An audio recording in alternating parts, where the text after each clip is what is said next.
Hi guys, तो आज की वीडियो में हम the beginning after the end के एपिसोड नंबर 3 को देखने वाले हैं। तो लास्ट एपिसोड में हमने देखा था अर्थ वो अपने डैड के साथ प्रैक्टिस करता है और एक तरह से ना वो अपने डैड के ऊपर ना डोमिनेट भी कर रहा था। मतलब कि अगर उसकी एज देखा जाए ना तो 4 साल की उम्र में ना काफी बढ़िया तलवारबाजी कर रहा था। और इसके बाद उसके डैड डिसाइड करते हैं उसके लिए एक ट्विटर हाइड करने का, बट अर्थू की मदद ना इसके खिलाफ थी क्योंकि अर्थू काफी ज्यादा छोटा था और उसको अकेले नहीं जाने दे सकती थी। और तभी अर्थू डिसाइड करता है कि मैं अकेले नहीं जाऊंगा, आप दोनों भी मेरे साथ चलना। और इसके बाद अर्थू के मदर फादर और साथ ही फादर के जो दोस्त है ना वो सभी ना सफर पे निकल जाते हैं, अगले शहर की तरफ निकल जाते हैं और रास्ते में ना काफी ज्यादा एंजॉय करते हैं, जैसे कि काफी सारे भेड़ियों का शिकार करते हैं और इसके बाद खाना खाते हैं। और साथ ही अर्थू ना एडमम के साथ प्रैक्टिस मैच भी करता है, जहाँ पे एडमम भी ना काफी ज्यादा हैरान हो गया था अर्थू के स्किल्स को देख के। और रास्ते में ना अर्थू को और भी काफी सारे लोग ट्रेन करते हैं, मतलब कि जितने भी लोग होते हैं ना सभी अर्थू को ट्रेनिंग देते हैं। और तभी उनके ऊपर ना डाकुओं का ना अटैक हो जाता है और वहाँ पे सभी लोग ना काफी बढ़िया तरीके से डाकुओं का सामना कर रहे थे, बट अर्थू के डैड जो होता है ना वो वहाँ पे घायल हो जाते हैं। और इसके बाद डैड ना अर्थू को ना मदर को लेके जाने के लिए बोलता है, मतलब कि वहाँ से भागने के लिए बोलते हैं। और अर्थू को भी तभी पता लगता है कि उसकी मदर ना प्रेग्नेंट है। और अब आज के एपिसोड में कहानी के शुरुआत में अर्थू ना अपने डैड की बात सुनकर ना काफी ज्यादा हैरान हो रहा था और इसके बाद में वो अपने पास्ट की बातों को याद करने लगता है, अपनी मदर की बातों को याद करने लगता है, मतलब कि हरकतों को याद करने लगता है। और उसको ना कुछ रियलाइज हो जाता है और वह सोचता है कि क्या मदर प्रेग्नेंट है। और वे बताता है कि बेटा मुझे माफ करना, क्योंकि मुझे यह बात ना तुम्हें ज़ेरेक्स सिटी में पहुंचने के बाद बताना था, बट अभी मेरे पास कोई ऑप्शन नहीं है। और यहाँ पे अर्थू भी ना भाई एकदम एक्साइटेड हो जाता है, मतलब कि भाई एकदम वॉरियर वाला फील आ जाता है उसके अंदर। और अर्थू बोलता है कि आप ना बिल्कुल भी फिक्र मत करो, मैं कुछ भी करके ना मदर की जान बचा लूंगा। और इसके बाद एलिस जो होती है ना वो अपने हस्बैंड को नहीं करने लगती है और आर्थू बिना लड़ने के लिए एकदम रेडी हो जाता है। और वो जो ए वाले बंदे होते हैं ना उनका जो कैप्टन होता है बोलने लगता है कि इनके पास एक हीलर है और उस हीलर को तुम लोग बिल्कुल भी मत छोड़ना। और इसके बाद तभी आर्थू ना फटाक से अपनी मम्मी को पकड़ता है और अपनी मम्मी को लेकर ना वहाँ से भागने लगता है। और अर्थू भी बोलने लगता है कि डैड आपको कुछ भी करके इसको हराना है और आपको वापस आना है हमारे पास। और जब अर्थू भाग रहा था ना तभी एडमम काफी तेज चिल्लाता है और हमें पता लगता है कि अर्थू के पीछे ना एक बंदा अटैक करने वाला होता है, बट तभी वहाँ एडमम आके ना उसको ब्लॉक कर देता है, मतलब कि अटैक को ब्लॉक कर देता है। और वो ना आर्थू को ना जल्दी से वहाँ से जाने के लिए बोलता है। और तभी ना हमें एक और आर्चर दिखाया जाता है जो कि पीछे से ना आर्थू और साथ ही उसके मदर के ऊपर ना एम करके रखा हुआ था। और लिटरली भाई वो अपने तीर का ना इस्तेमाल कर भी लेता है और लिटरली वो तीर ना उसकी मदर को लगने वाला था, अर्थू की मदद को, बट तभी ना अर्थू अपने तलवार की मदद से ना उस एरो को रोक लेता है। अर्थू ने उस अटैक को तो रोक लिया था, बट उसकी तलवार ना वहाँ पे नहीं बच पाता। भाई लकड़ी का तलवार था यार, और जिस बंदे ने तीर का इस्तेमाल किया था ना वो बंदा काफी ज्यादा हैरान होता है कि भाई मेरे अटैक को रोक लिया इसने। और अगले सीन में ना उस बंदे का पत्ता कट जाता है क्योंकि हेलेन ने ना अपने तीर की मदद से ना उसका पत्ता काट दिया था। और वह भी ना अर्थू को बोलती है कि तुम यहाँ से जल्दी से भागो। और इसके बाद अर्थू ना वहाँ से भागने लगता है और तभी अर्थू को ना कुछ गड़बड़ सा फील होता है वहाँ पे, क्योंकि उसके डैड ने बताया था कि उनके पास 4 मेजेस है, मतलब कि ए के पास। और वो ना एक एक कर करके ना तीनों गिनने लगता है और तीनों ना किसी के साथ लड़ाई कर रहा था। और वह सोचने लगता है बट चौथा हीलर कहाँ पे है। और इसके बाद तभी लीडर वहाँ से रिप्लाई करता है कि प्लान जो भी था अब उसको भूल जाओ और इन लोगों में से किसी को भी बच के जाने मत दो। और यह सुन के ना अर्थू वहाँ पे काफी ज्यादा हैरान हो जाता है कि भाई आखिरकार यह क्या बोलना चाह रहा है। और इसके बाद तभी हमें एक मैजिक दिखाया जाता है और वो मैजिक ना एक बंदा कास्ट कर रहा था और उसकी मदद से ना वो सीधा अर्थू के ऊपर अटैक कर देता है। और उस अटैक को देखने के बाद ना अर्थू काफी ज्यादा घबरा जाता है और सोचता है कि मैं अपना माना इस्तेमाल करके ना इस अटैक को डच कर सकता हूँ, बट मदर के अंदर अभी इतनी ज्यादा ताकत नहीं है कि वो इस अटैक से बच सके, उनके अंदर उतनी ज्यादा फुर्ती नहीं है। और इसके बाद अर्थ ना अपनी मदर से माफी मांगता है और बोलता है कि अभी मेरे पास इसके अलावा और कोई भी ऑप्शन नहीं है। और इसके बाद वो ना अपनी मदर को धक्का दे देता है, अपनी मदर को तो बचा लेता है बट वो अटैक ना उसको लगने वाला था। और इसके बाद वो बताने लगता है कि मेरे पास और कोई दूसरा ऑप्शन नहीं था। और वो बताने लगता है कि मैं यहाँ पे एक और काम कर सकता हूँ, मैं तो जाऊँगा, यह तो मुझे पता है, बट मैं अपने साथ उसको भी नहीं छोड़ने वाला, उसको भी अपने साथ लेके जाऊंगा। और वो ना मेज की बात कर रहा था। और इसके बाद तभी वो अपने माना की मदद से ना एक तलवार बनाता है और वो ना सीधा पानी के बीच से अटैक करता है और पानी को चीरते हुए ना सीधा उस मेज के पैर में जाके लगती है तलवार, और इसके बाद अर्थू ना नीचे गिरने लगता है पहाड़ी पे से आप जो भी चीज हो, और अर्थू के साथ साथ ना वो मेज भी नीचे गिरने लगता है, क्योंकि माना कि ना एक रस्सी बना लिया था अर्थू ने, और अर्थू सोचने लगता है कि मैं होप करता हूँ कि मेरा यह प्लान अभी काम कर जाए। और इसके बाद हमें अर्थू दिखाया जाता है जिसने रस्सी को काफी टाइटली पकड़ रखा था और वो मेज भी ना नीचे गिरने वाला होता है, बट वो ना एक चट्टान के टुकड़े को पकड़ लिया था जिस कारण वह अभी तक बचा हुआ था, और उस कारण अर्थू भी अभी तक बचा हुआ था। बट तभी ना वो चोटी वहाँ पे टूट जाती है और वो मेज जो होता है ना वो नीचे गिरने लगता है, लेकिन तभी वहाँ पे दर्दन आ जाता है और वो ना अपने अर्थ मैजिक का इस्तेमाल करता है और उसकी मदद से ना वो एक चट्टान का ना हाथ बना लेता है और उसकी मदद से वो अर्थू को बचाने की कोशिश करता है। बट उसका प्लान भी ज्यादा काम नहीं करता, वो भी फेल हो जाता है एक तरह से, और इसके बाद अर्थू ना नीचे गिरने लगता है और वो ना डरा हुआ तो बिल्कुल भी नहीं था, बट उसके आँख में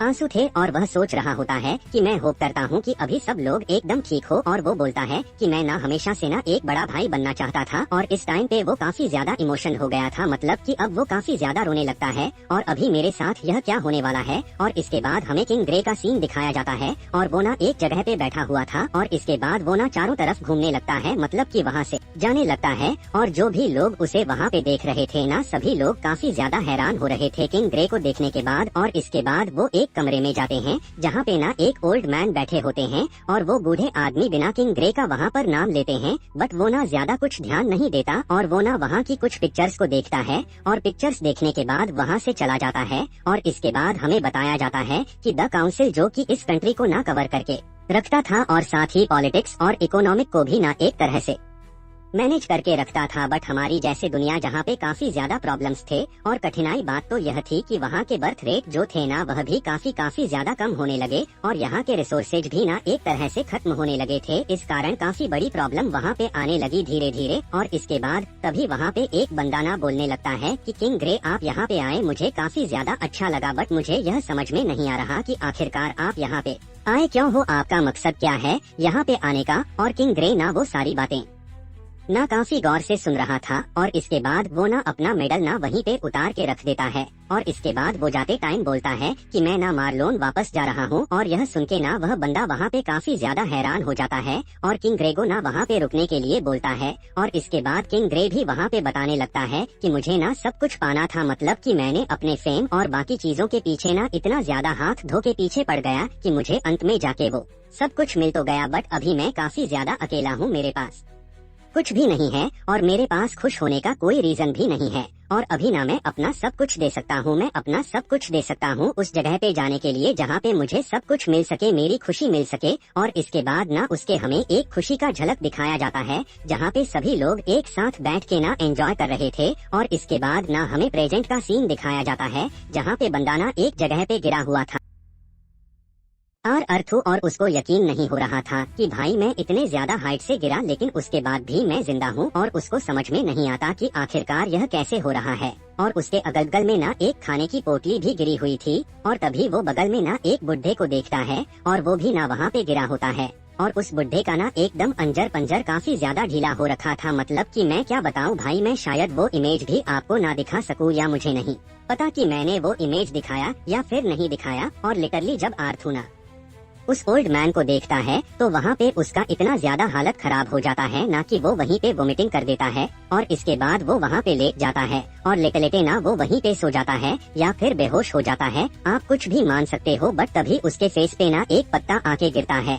और उस पत्ते के कारण ना उसकी आंख फिर से खुल जाती है वहाँ पे। और वहाँ पे ना अर्थू की हालत ना काफी ज्यादा खराब, लिटरली भाई काफी ज्यादा खराब थी और उसको ना काफी ज्यादा वहाँ पे भूख भी लगा था और वो ना अपने शरीर को जैसे तैसे मूव कर पा रहा था और वो ना वही फ्रूट्स जो गिरे हुए थे ना उसके पास हाथ बढ़ाता है, आगे शरीर आगे बढ़ाता है और फाइनली उसके हाथ में फ्रूट लगता है और फ्रूट ना वो पकड़ता है और साथ ही उसको खाने लगता है। इसके बाद अर्थू ना अगेन वहाँ पे बेहोश हो जाता है और इसके बाद अगेन हमें कुछ टाइम बाद का सीन दिखाया जाता है जहाँ पे अर्थू को होश आता है और इस बार ना वो उठने की कोशिश करता है, काफी ज्यादा मेहनत करता है लेकिन वो उसके बाद भी ना उठ ही नहीं पा रहा था वहाँ पे। बट इस बार ना वो थोड़ा थोड़ा दिमाग लगाता है और इस बात पर थोड़ा फोकस करते हुए उठने की कोशिश करता है और अपने माना को ना एकजुट करने की कोशिश करता है। जहाँ जहाँ पे उसको चोटें लगी थी ना वहाँ से ना अपने माना से ना वो हील करने की कोशिश कर रहा था वहाँ पे, और इस कारण अर्थू के शरीर पे जो पेन हो रहा था ना वो धीरे धीरे थोड़ा कम होते जा रहा था और फाइनली वो अपने पैरों पे ना खड़ा होता है। इसके बाद और जैसे तैसे करके ना वो आगे बढ़ने की कोशिश करता है। मतलब कि हालत तो काफी ज्यादा खराब, बट हाँ वो हल्का फुल्का मूव कर पा रहा था और उस आदमी के पैर पे ना एक चाकू लगा था और अर्थू ना उस चाकू को निकाल लेता है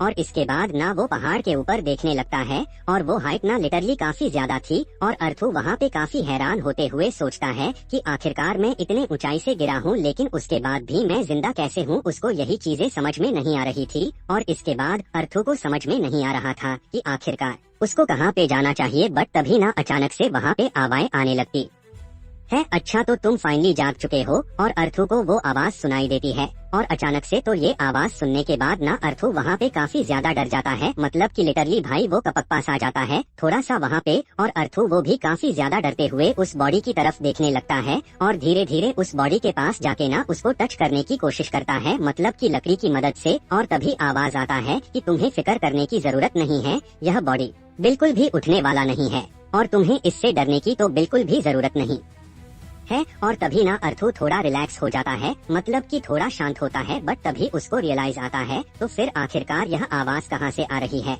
और वो ना पूछता भी है कि आखिरकार आप हो कौन और क्या आपने ही मुझे बचाया था। और इसके बाद वो चारों तरफ देखने लगता है और वह आवाज बोलने लगता है कि अगर तुम्हें यह कहना है तो हाँ तुम एक तरह से मान सकते हो कि मैंने तुम्हारी जान बचाई है और अगर तुम्हें यहाँ पे आना है तो मैं तुम्हें सारे जवाब दे सकता हूँ, तो तुम यहाँ पे आ सकते हो। और अर्थू बोलता है कि तुम्हें क्यों लगता है कि मैं तुम्हारे पास आने वाला हूँ, कहीं तुम किसी प्रकार की कोई चाल चल रहे हो फिर। और तभी वह आवाज बोलने लगता है कि मैं ही हूँ जो कि तुम्हारे मदर फादर से तुम्हें मिलवाने वाला हूँ अगर तुम चाहो तो, और जब तक तुम मेरे पास नहीं आते तो ऐसा नहीं होने वाला। और यह सुनने के बाद ना तभी अर्थू काफी ज्यादा हैरान हो जाता है और उसको ना अपने मदर फादर की याद आने लगती है और वो उस टाइम पे यही सोच रहा था कि क्या मेरे मदर फादर ठीक होंगे। और वो सोच रहा था कि क्या जायरेक्स सिटी वो लोग पहुंच गए होंगे या फिर नहीं, और इस टाइम पे तो शायद वो लोग काफी ज्यादा उदास भी होंगे। और तभी अर्थूना काफी ज्यादा शर्माते हुए बोलता है कि अच्छा तो मुझे आना कहाँ पे है मिस्टर, मतलब कि पूछ रहा था कि कहाँ पे आना है।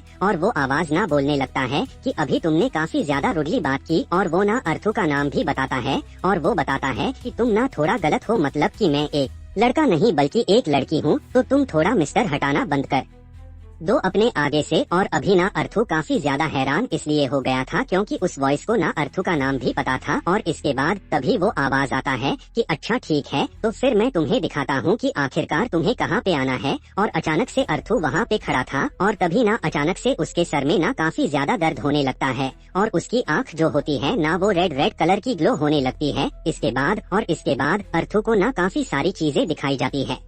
पत्थर दिखाया जाता है, वहाँ पे एक गुफा होती है, गुफा के अंदर रास्ता होता है, सब कुछ अर्थू को धीरे धीरे दिखाई दे जाता है। और इसके बाद वो बॉयस बोलने लगता है कि मैं तुम्हें एक ही चीज बोलना चाहूंगा कि जल्दी से तुम इस फॉरेस्ट से बाहर निकल जाओ और मैं नहीं चाहता कि तुम रात तक यहाँ पर रुको, नहीं तो तुम्हारे साथ कुछ भी हो सकता है और मैं शायद तुम्हें बचा भी ना पाऊँ उस टाइम। और इसके बाद अर्थू ना अपने रास्ते के लिए निकल जाता है, मतलब कि उस जगह पे जाने के लिए निकल जाता है। बट अभी भी ना अर्थू के दिमाग में केवल एक ही सवाल घूम रहा था कि आखिरकार वो किस तरीके का मैजिक था और उसने कैसे बचा लिया अर्थू को। और जितना ज्यादा वो इसके बारे में सोच रहा था ना उसके सवाल और भी ज्यादा बढ़ते जा रहे थे और साथ ही वह और भी ज्यादा कंफ्यूज होते जा रहा था। और तभी ना उसको कुछ आवाज सुनाई देता है और अर्थू बोलने लगता है कि जो मैं अभी सोच रहा हूँ काश यह वही हो। और जब वह थोड़ा आगे जाता है ना तो हाँ यह वही होता है, एक लेक होता है या वाटरफॉल टाइप, आप कुछ भी मान सकते हो। और इसके बाद अर्थू काफी ज्यादा एक्साइटेड होते हुए ना सीधा अपने कपड़े उतारता है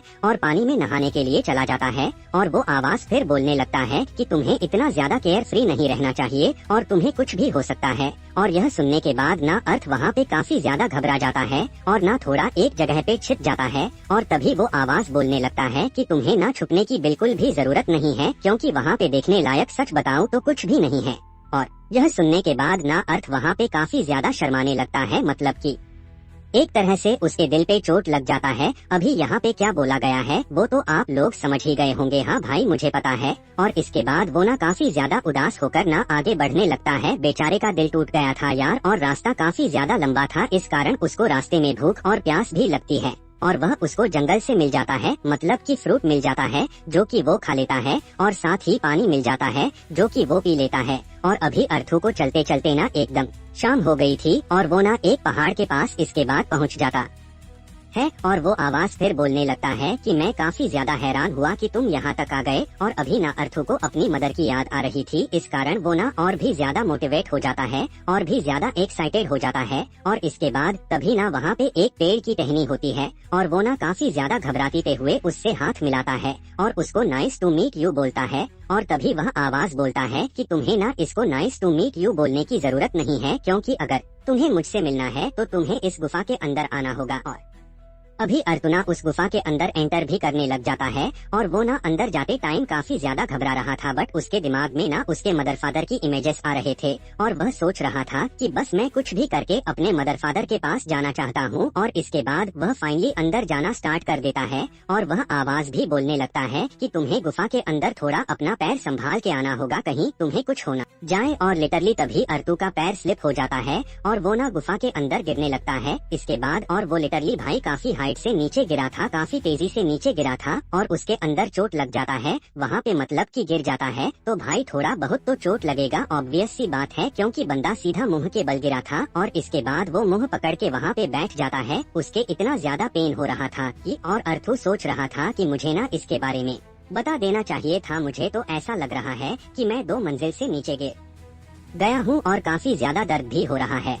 और इसके बाद जैसे तैसे ऐसे करके अर्थ वो अपने को संभालता है, मतलब कि खड़ा होता है और जैसे वो सामने की तरफ देखता है ना तो लिटरली भाई वो काफी ज्यादा हैरान हो जाता है, काफी ज्यादा घबरा जाता है और डर के मारे ना फिर से पीछे की तरफ जाने लगता है, ना तो फिर गिर जाता है वो नीचे की तरफ। और उस टाइम पे ना उसका शरीर एकदम कपकपाया रहता है और वो सोच रहा था कि भाई आखिरकार यह है क्या चीज। और अर्थू अभी यहाँ पे इतना ज्यादा इसलिए घबरा गया था क्योंकि उसके सामने ना एक काफी बड़ा सा मॉन्स्टर बैठा हुआ था और वो मॉन्स्टर भी बोलता है कि फाइनली तो मैं तुमसे मिल गई। और इसके बाद वो ना सीधा अर्थू की तरफ बढ़ने लगती है और इसके बाद वो मॉन्स्टर जब अर्थू की तरफ बढ़ रही थी ना तो उस टाइम पे भी ना अर्थू काफी ज्यादा डरा हुआ था, उसका ना मुंह खुला हुआ था डर के मारे। और वो मॉन्स्टर बोलने लगता है कि तुम्हें इस तरीके से अपना मुंह खुला रखने की जरूरत नहीं है, तुम अपना मुंह बंद कर सकते हो और तुम्हें बिल्कुल भी फिक्र करने की जरूरत नहीं है और मुझसे डरने की तो जरूरत बिल्कुल भी नहीं है। और मुझे डायमेंशनल रिफ्ट खोलने में थोड़ा सा टाइम लग सकता है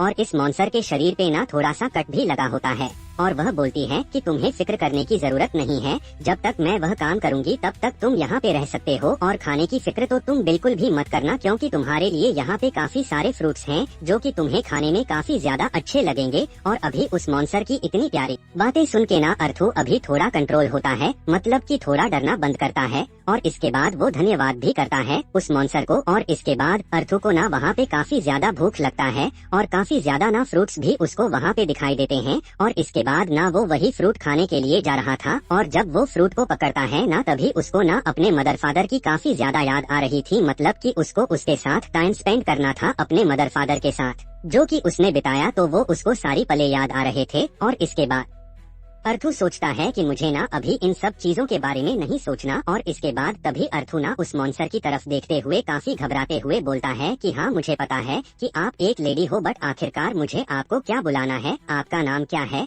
और इसके बाद वो मॉन्स्टर बोलने लगता है कि हाँ मेरा नाम भी है, बट तुमने कभी पूछा ही नहीं इसलिए मैंने तुम्हें नहीं बताया अब तक। और वह बताती है कि उसका नाम ना सिल्विया है और भाई नाम तो काफी ज्यादा अच्छा रखा गया है भाई, मतलब कि मॉन्स्टर का इतना प्यारा नाम होता है मुझे तो पता ही नहीं था। और अथू बोलता है कि अच्छा मुझे आपसे एक सवाल पूछना है, मतलब कि एक नहीं काफी ज्यादा सवाल पूछना है, तो मैं पूछ तो सकता हूँ ना। और सिल्विया बोलती है कि हाँ तुम्हें जो पूछना है तुम पूछ सकते हो, बट मैं तुम्हारे सभी क्वेश्चंस का आंसर नहीं देने वाली, जिस क्वेश्चन का आंसर मुझे देने का मन करेगा मैं केवल उसी का आंसर दूंगी। और इसके बाद अर्थक काफी ज्यादा बात करने लगता है सिल्विया के साथ, मतलब कि थोड़ा बहुत बातचीत अच्छा वाला होने लगा था। और इसके बाद वह हमें बताने भी लगता है कि जैसे जैसे मैं सिल्विया के साथ बात करने लगा, जैसे जैसे मैं उसको ज्यादा जानने लगा, तो मैं ना उसके प्रति ना काफी ज्यादा कम डरने लगा। अब मुझे उसको देख के ना उतना ज्यादा डर नहीं लगता और मैंने भी उससे काफी ज्यादा सवाल पूछे, जैसे कि आखिरकार यह जगह है क्या, और आखिरकार तुम यहाँ पे कर क्या रही हो, और साथ ही आखिरकार तुम यहाँ पे कहाँ से आई हो, और तुम्हारी बॉडी में इतना बड़ा कट क्यों लगा हुआ है, मतलब कि कैसे लगा हुआ है।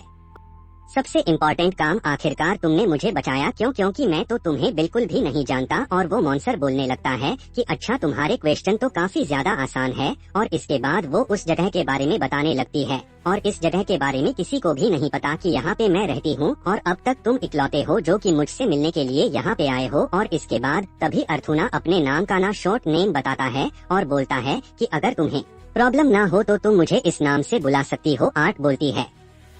आर्थर नाम होता है ना तो आर्ट बताता है, बट हम तो इसे आर्थो ही बुलाने वाले हैं। और तभी मॉन्स्टर बोलती है कि अच्छा ठीक है, तो आज से मैं भी तुम्हें आर्ट ही बुलाऊंगी। और इसके बाद वो बोलती है कि अच्छा तुम्हारे दूसरे सवाल का आंसर देने का टाइम आ गया। और वो बताने लगता है कि एक तरह से ना मैं यहाँ पे थोड़ा छिप के भी रहती हूँ क्योंकि मेरे काफी ज्यादा दुश्मन है और मेरे पास एक काफी इम्पोर्टेंट चीज है और सभी लोगों को केवल वही चाहिए। और तुम ये कट देख रहेगे मेरी बॉडी के अंदर और यह लास्ट बैटल के दौरान मेरे शरीर पर कट आया था। और अब तुम सोच रहे होगे कि आखिरकार मैंने तुम्हें क्यों बचाया आया, क्योंकि मुझे तुम्हारा हिम्मत और साथ ही तुम्हारे अंदर का वो सैक्रिफाइस जो कि तुमने अपने परिवार के लिए किया मुझे काफी ज्यादा अच्छा लगा। या फिर तुम यह भी कह सकते हो कि मुझे अभी अकेला रह के काफी ज्यादा बुरा लगने लगा था, मतलब कि मैं किसी के साथ थोड़ा टाइम स्पेंड करना चाहती थी। और इसके बाद वो वहाँ से जाने लगती है और बोलती है कि मुझे ना थोड़ा पोर्टल के ऊपर भी ध्यान रखना होगा, इसलिए अभी मैं तुमसे थोड़ी देर के लिए बात नहीं कर पाऊंगी। और इसके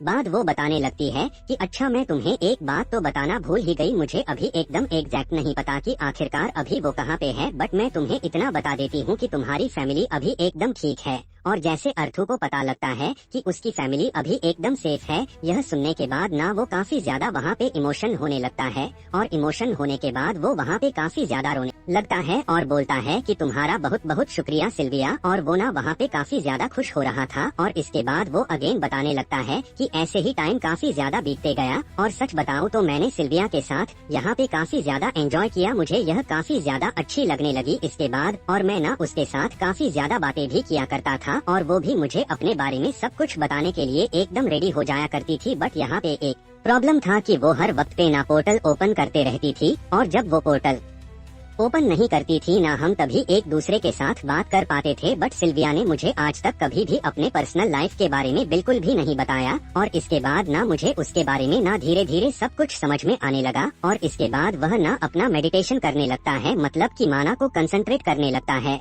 और वह बता रहा होता है कि सिल्विया ना एकदम ऐसी है कि हम ना उसके कवर के हिसाब से ना उसको जज नहीं कर सकते। और यह जो मुहावरा है ना, मुझे ऐसा फील होता है कि यह तो सिल्विया के लिए ही बनाया गया है, क्योंकि यह उसके ऊपर ना एकदम परफेक्ट फील होता है, क्योंकि जैसे वह देखने में लगती है उस तरीके के वो बिल्कुल भी नहीं है। और इसके बाद तभी सिल्विया ना उसको एक फ्रूट खाने के लिए देती है। बट तभी आर्थर ना अपने फैमिली के बारे में सोचने लगता है और साथ ही उसको ना डाकू का भी चेहरा याद आता है, मतलब कि उस विलेन का जिसके कारण यह सब कुछ हुआ था। और उसको ना उस टाइम पे भी काफी ज्यादा गुस्सा आने लगा था और गुस्से में ना वो केवल यही सोचे जा रहा था कि आखिरकार मैं किस तरीके से उससे बदला लेने वाला हूँ और मैं उसको बिल्कुल भी नहीं छोड़ने वाला अभी। और इसके बाद अर्थू ना कुछ ज्यादा ही गुस्सा हो गया था ना, इस कारण सिल्विया जो होती है ना वो अपने उंगली की मदद से ना अर्थू को एक मारती है। और अर्थू ना भाई एक ही हिट में ना काफी दूर जाकर गिरता है और उसको समझ में नहीं आता कि आखिरकार सिल्विया ने ऐसा क्यों किया। और इसके बाद सिल्विया भी बताने लगता है कि अर्थू मुझे पता है कि तुम काफी ज्यादा अच्छे इंसान हो और तुम्हें अभी काफी ज्यादा गुस्सा आ रहा है, बट तुम्हें अपने अंदर इस तरीके से गुस्से को नहीं रखना, क्योंकि यह आगे जाकर तुम्हारे लिए काफी बड़ी प्रॉब्लम दे सकता है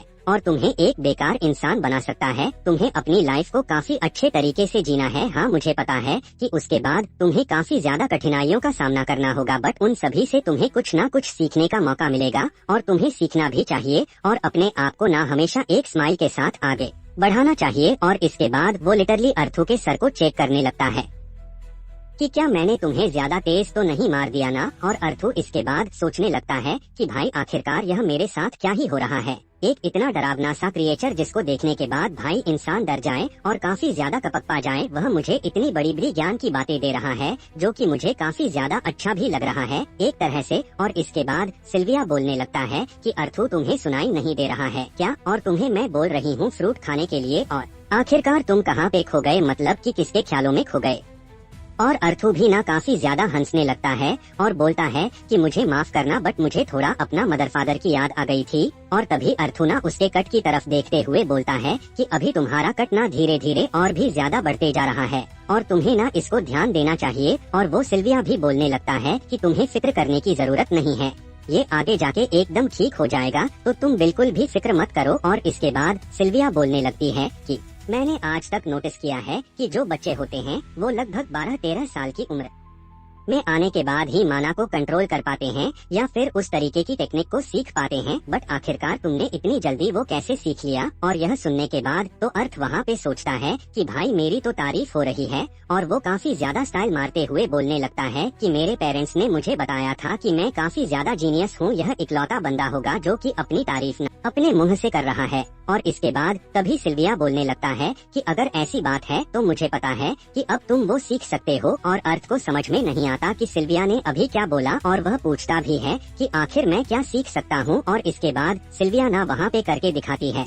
और वह अपने आसपास ना सभी चीजों से ना माना कलेक्ट करने लगती है। और इसके बाद वो बताने लगता है कि जब तुम फाइट के टाइम पे हो या फिर कोई प्रॉब्लम के टाइम पे हो या फिर किसी भी सिचुएशन में हो, तुम इस तरीके का काम कर सकते हो, अपने आसपास सभी चीजों से माना कलेक्ट कर सकते हो। और यह चीज देख के ना अर्थू वहाँ पे काफी ज्यादा हैरान हो जाता है और बोलता है कि आखिरकार आप यह कैसे कर पा रही हो। और इसके बाद सिल्विया भी बताने लगता है कि नॉर्मल ह्यूमन के लिए यह करना काफी ज्यादा कठिन है, बट अगर तुम ध्यान लगाओगे तो तुम इसको काफी आसानी से कर पाओगे। और इसके बाद अर्थू भी ना ऐसा करना स्टार्ट कर देता है और वो धीरे धीरे इसका प्रैक्टिस करता है। तो थोड़ा थोड़ा कंट्रोल आने लगा था उसके अंदर, बट वो ज्यादा कुछ नहीं होता एक तरह से। और अर्थू ना अभी यहाँ पे काफी ज्यादा एक्साइटेड हो गया था और इसके बाद वो ना इसकी प्रैक्टिस करने लगता है और वो ना धीरे धीरे अपने आसपास की चीजों में से ना माना कलेक्ट करने भी लग जाता है। और इसके बाद लिटरली अर्थ वहाँ पे काफी ज्यादा खुश हो जाता है और वो सिल्विया के पास जाता है उसको यह बताने के लिए और बोलता है कि सिल्विया मैंने फाइनली ये कर दिया। बट तभी अर्थू अपने आंखों के सामने देखता है और वो चीज देखने के बाद लिटरली वो काफी ज्यादा हैरान हो जाता है क्योंकि वहाँ का पोर्टल ओपन हो गया था और सिल्विया ना जमीन पे पड़ी हुई थी और काफी ज्यादा वहाँ पे ब्लड लॉस हो रखा था। और यह चीज देख के ना अर्थ वहाँ पे काफी ज्यादा घबरा जाता है, लिटरली काफी ज्यादा घबरा जाता है। तो फाइनली इस वीडियो को हम यहीं पे करते हैं खत्म। तो आप लोग कमेंट सेक्शन में बताओ कि आप लोगों को आज का वीडियो कैसा लगा। और धीरे धीरे यह अपने स्टोरी लाइन पे आते जा रहा है। स्टार्टिंग के 1-2 एपिसोड आपको बोरिंग लगा होगा, बट मुझे पता है कि इतना ज्यादा बोरिंग भी नहीं है। इसकी स्टोरी लाइन काफी ज्यादा कमाल की है और अच्छी स्टोरी लाइन बिल्ड होने में थोड़ा टाइम लगता है। तो अभी आप लोग थोड़ा वेट करो और आपको काफी ज्यादा मजे आने वाले हैं। और आप लोग कमेंट सेक्शन में बताओ कि आप लोगों को आज का वीडियो कैसा लगा। अगर आपको पसंद आया तो वीडियो को लाइक कर देना और निसार सोलो चैनल को सब्सक्राइब कर देना। सो मिलते हैं आप लोगों से अगले वीडियो में, तब तक के लिए गुड बाय।